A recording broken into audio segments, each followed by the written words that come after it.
Hi, I'm Colin Ong. I like to provide relevant advice for JC2 students who are revising their macroeconomics. These are the same students who have to face the A levels 2022 and especially economics at H2 level. Now, how do you begin to revise macroeconomics? Well, for me, I like to advise students to use AD is C plus I plus G plus X minus M as a guide. So AD stands for aggregate demand, consumption, that's C, I is investment, G, government spending, plus exports minus imports, which is net exports. Now, why do you do this? Because when you're reading the macroeconomic preamble or extract, most topics can be fit into this particular equation model. So if you're talking about the Singapore context, well, normally we start with productivity, aggregate supply, most of the time. So let me give you an example. You see a macroeconomic article about interest rates.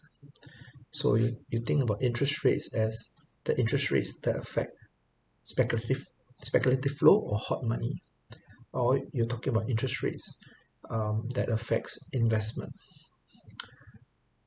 C plus I plus G plus X plus M. When you think about taxation, you think of it as a contractionary policy, right? But it's also a topic that also helps and is linked to fiscal austerity. So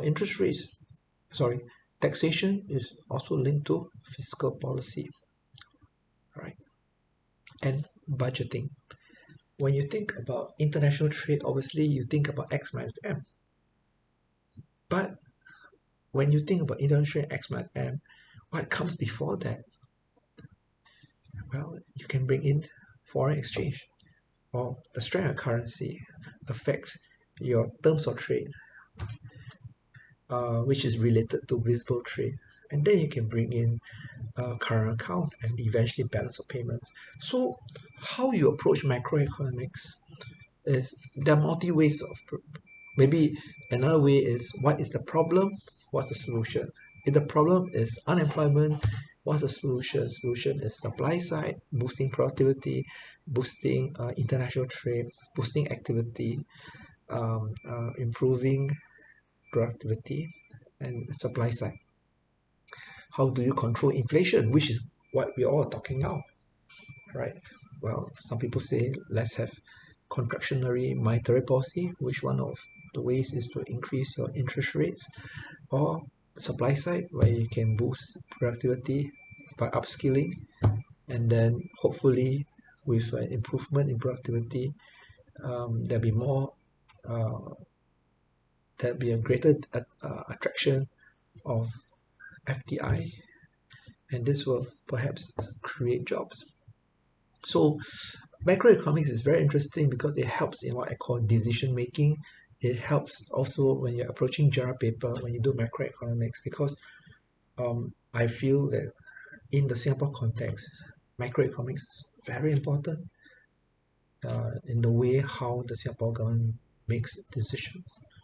So when you approach A levels economics, right, it's also good to imagine that you're linking this to government policy, and you're linking this macroeconomics to how the Singapore government looks at the future of Singapore and how Singapore government approaches global competitiveness.